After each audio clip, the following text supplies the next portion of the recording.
the guy who ended up who hit me. He went to jail for a little bit, but and then he spent some time in jail later on again. But I don't, even with him, I don't wish him any ill will. Things, that night happened, and I just wanted to, to go on and have the rest of my life. Yeah, and there you go. And then, like you said, during that recovery time, you were a coach, trying to basketball coach with your jaw wired shut. You kept Absolutely. pushing with the help of somebody like Mobley, our new East Coast reporter. You've forgiven this man for his crimes, and whatever he's done from that point on is in his business and his soul. And that, my friend, is something that I severely appreciate because it's universal that I met Mobley through the PlayStation Live. He turned into a big advocate for what's going on. We're talking daily, except Sundays. Where I come from, we don't. Nobody works on Sunday because that's football. But Gotcha.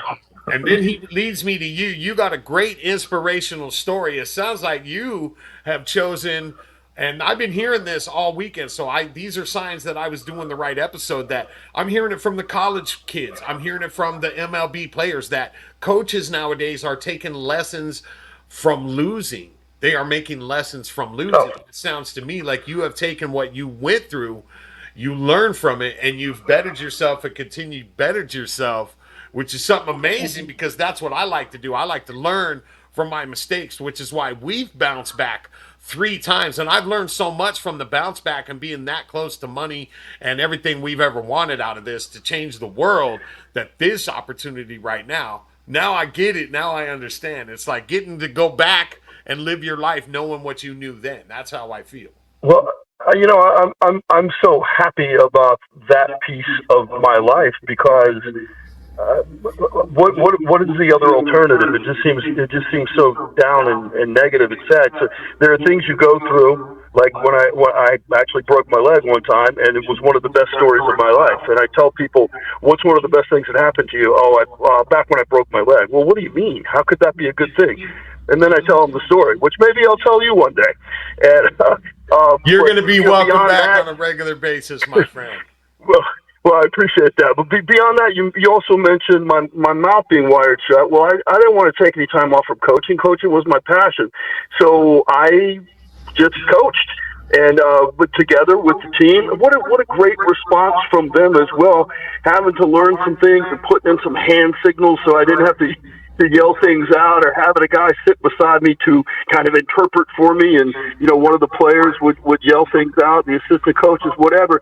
It was actually, again, a great learning thing because how else are you going to look at it? So I took something the best I could, and I just kept rolling. But also, and that, I don't mean that to come across as self praise, but I just kept rolling and instituting things to substitute for a thing I used to have that I didn't have for a little while. So self praise is okay when you're in a situation like that. And let me reverse a little bit. You did the right thing because imagine doing the other side of it where you held on to a hate for this Oh, individual, but one. you did everything in your life to make sure that he paid for his crimes for doing this to you. You chose to go the other route. What he does from the moment your forgiveness has changed your life is up to him, and you're free of that bond and burden. And that is something that I love. You've taken your situation and you've turned it into learning and a lesson. And I just talked to Mobley about something. We'll talk to you behind the scenes. I think we just added you to the cast, my man.